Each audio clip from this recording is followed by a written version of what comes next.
के पानी झमाझम बरसै, भीजल धरती मुस्की मारै।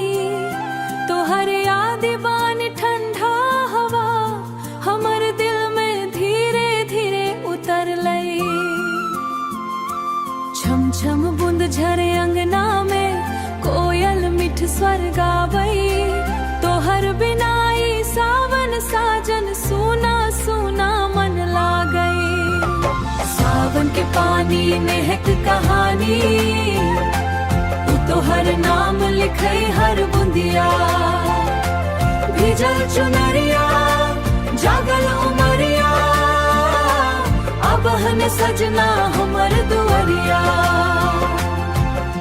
कदम तर झूला डोलै धीरे, पवन प्रेमक संदेश आनै।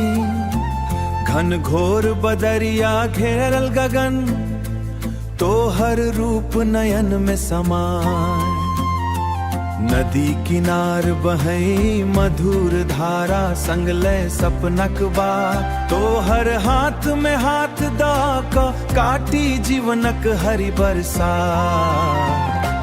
सावन के पानी महक कहानी, तोहर नाम लिखै हर बुंदिया। भीजल चुनरिया जागल उमरिया, अबहन सजना हमर दुअरिया। रिम झिम राति बितै छै, चानो बादर में नुकायल। तोहर प्रेमक दीप जरै छै, मन का मंदिर में समायल। भगवान सो एतबे मंगै छी, रहियो संग जन्म जन्म। सावन जे का प्रेम बरसत रहो, अटल ई नेहक धरम।